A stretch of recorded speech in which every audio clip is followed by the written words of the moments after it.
So most people think that the best way to feel more glutes in a squat or a split squat is to squeeze their butt at the top of the movement. But would you believe me if I told you that this is probably the exact reason why you can't feel your glutes in your squats or split squats? Hey guys, Greg Chaplin here, physical therapist and strength conditioning specialist. In this video, we're going to talk about how to do a squat or a split squat so that you can maximize the feeling in your glutes. And we're going to talk about the difference between left and right glutes and how you can adapt your split squat technique to actually target the glutes so that you can also improve hip range of motion while you're at it. So without further ado, let's go ahead and jump right in.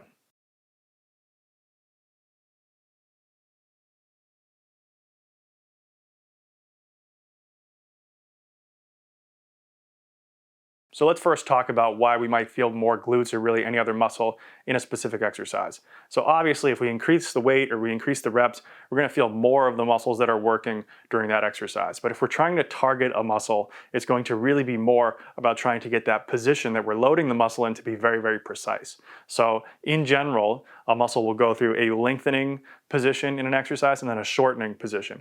And so when it comes to the glutes, we want to make sure that the position of the pelvis and the leg is in a good position where the glutes can go from fully lengthened to then shortening up again. So at that bottom position where we're fully lengthened is usually where we're going to feel the most pull. And then right after that, when we have to shorten that back up from the bottom, so we're going to produce the most mechanical tension. So this is going to be what causes us to feel it the most in our glutes when we're doing any particular exercise. Now the glutes perform two primary actions at the hip joint, one being hip extension and the other being hip external rotation. So if we're going to get the glutes to lengthen out effectively during a squat or split squat, we need to make sure that the hip comes into hip flexion and also hip internal rotation.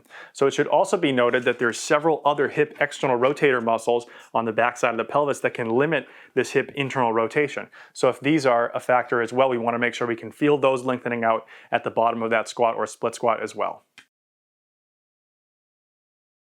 So when it comes to the glutes, there's two main portions. There's an upper portion that's a little bit more transverse in orientation, and then a lower portion that's a little bit more oblique. And so this upper portion is going to do a little bit of hip external rotation, and then this lower portion is going to do the hip extension. So when we're talking about the left and the right sides, usually we're going to see a little bit of a difference here. So as we've discussed in other videos, we'll tend to have an orientation towards the right in general, and that's just kind of how humans are put together. So at the very least on this left side, we'll tend to have these upper glutes be a little bit more shortened or concentric. And so what we need to do is we need to get a shift back through that hip to be able to expand this area. Now we might also have that lower portion in that same type position being shortened more than lengthened, and usually this hip shift will help clear that up as well. Now this right side's often going to be a little bit different. So as we turn to the right, this leg actually comes into a little bit of internal rotation, which means we're usually not going to have that same upper glute issue as we did on the left quite as much on the right.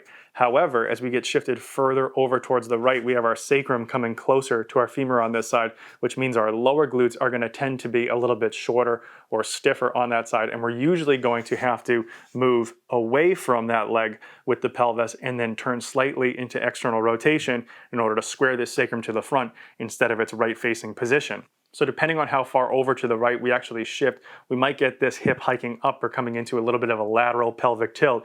And so if we have that kind of a situation, we have to take the sit bone on that side and think about pulling that down as we pull it away so that we can actually lengthen this out as we correct that hip hike as well. Now, regardless if we're working on the left or the right sides, we want to be careful about our center of mass front to back. So whether we're in an anterior pelvic tilt like this, or we just have a forward movement of the pelvis over the legs, we're going to be put in a position where we're using more hip flexors, quads, and low back. So instead, we want to be able to achieve a little bit of a backwards displacement of our center of mass. That's going to allow us to access hip range of motion that'll put the glutes in the best position to be able to work. Okay, so in a second, we're going to get into the split squat and show you how we can use this to more effectively feel the glutes, but also to drive the point home that we can use weightlifting as a way to improve range of motion. I'm going to show you my range of motion beforehand, and then we're going to do our split squats, and then afterwards we'll retest. Now, I'm also feeling a little bit asymmetrical today, so I want to show you ways that you can adapt the split squat technique to suit these asymmetrical tendencies, and these will actually work for a lot of people. So let's go ahead and first test, and then we'll do the split squat, and then we'll retest. So let's take a look. Okay, so looking at the right side, pretty good hip external rotation and pretty limited internal rotation here. And if we go to the left side, pretty decent hip external rotation and almost no internal rotation there. Okay, let's also look at our straight leg raises. Okay, so we get on the right. Let's see what we have on the left. Okay, a little less here on the left. And knee to chest. Not too bad on the left. And not too bad on the right. Not really great on either. Okay, so that's what we're starting with. Let's see if we can get these ranges of motion to improve a little bit, and especially recapturing some of that hip internal rotation, hip flexion, and hopefully we can clean up those straight leg raises as well. Now let's go through first just the general gist of doing this movement so that you can feel your glutes, and then we'll talk about the right and left sides more specifically. So to perform this exercise effectively, we're going to shorten up that stance. We're going to make sure we're squared to the front. Most of the weight's in the heel of the front foot. We're going to stay back so that the pelvis, rib cage, and head are all stacked. And then we're going to try to come straight down, almost lining up the back knee with this side of our body. So let's go ahead and go down. And then back up. Let's take a breath in on the way down. And then back up. In on the way down. Weight on the heel. And back up. Straight up and down, most of the weight on the heel of the lead leg. Now the two most common mistakes that people make when they're doing this split squat is they set up, first of all, too far apart, which takes the hip flexors, which are probably already tight, and then leverages them to pull that pelvis forward into that anterior position. That's going to make it really hard to effectively use those glutes. And the other thing that people get wrong is when they come down, they have all their weight come forward so that it transfers mainly to the front of the lead foot instead of staying in the heel. Now that we've talked about the general cues for getting the split squat to effectively activate the glutes, let's talk about the subtle differences between the right and the left sides, and we'll give you cues for how to set these sides up differently. So to review, on this right side, we have a pelvis that's turned towards the lead leg and usually is getting a little bit closer, maybe even coming up into that kind of lateral pelvic tilt or hip hike position. So on this side, what we want to think about in terms of the pelvis is we want to pull that pelvis slightly away from that leg, and then we want to allow it to turn back just a little bit so we're squared to the front instead of looking to the right. Now, if we're hiked up, we might also have to pull that hip down, feeling that sit bone coming down towards the ground. A lot of people in this very pushed over position will also have tension in the right side of the back. So you might have to almost let this side of the pelvis roll back towards like a little bit of a posterior pelvic tilt. Let this side of the back open up over here. So this is nice and relaxed. And then again, you're going to try to keep that rib cage stacked over the hip, coming straight down, imagining a line from that left knee in this case, all the way up to the left shoulder. Okay, so to review those cues, first get the pelvis to come away, kind of in this side to side plane. We're gonna have that hip hike come down, and then we might have to tilt back just a little bit, keeping the back side opened up. Now from a side view, this is what it's gonna look like. We're gonna have weight in the inner heel. Make sure your knee's in line with the middle of your foot. We got pelvis coming away from the right side, turning back towards the left, and also tilting back just a little bit. Then we wanna come straight down.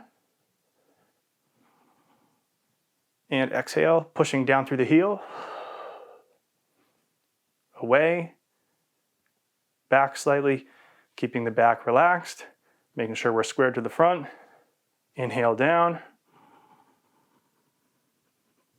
and then exhale up.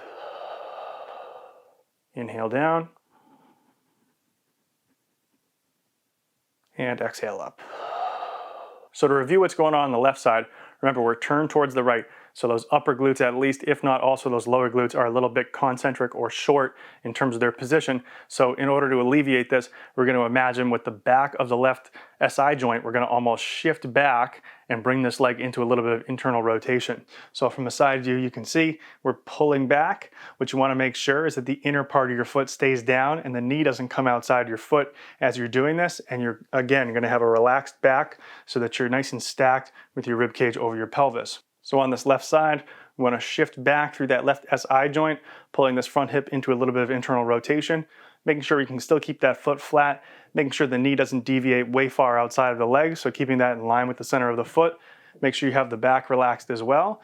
And then you're going to come down as you inhale and exhale as you return. Come down as you inhale, exhale as you return. All right, so let's retest and let's see how we did. Okay, so right hip external rotation still looks good. So we see I picked up a crap load of internal rotation on that side. Okay, left side external rotation still looks good. We picked up a crap load of internal rotation on that side as well. Okay, let's retest the straight leg raise. And it looks pretty full. And let's test the left straight leg raise. That's a lot smoother. Okay, and now knee to chest. Wow. I mean, that is, I would say, significantly better. Oops, let's retest that. Yeah, that side's a little better too. Could use a little bit more on that right side, but overall, looking much better. Okay, so as you can see, we got a lot of improvement there in a very short period of time, and this just hammers home the point that you can actually use gym activities to improve range of motion if you execute them effectively. So if this is something that you're interested in working on, go ahead down to the description and click the link and see if the movement coaching program will be right for you. Thanks a lot for watching this video today. If you haven't already, subscribe to the channel, hit the notification bell so you'll know when I upload a new video. If you like this video, go ahead and like it. If you have any questions, drop them down below in the comments. And once again, thanks for watching. We'll see you in the next video. Peace.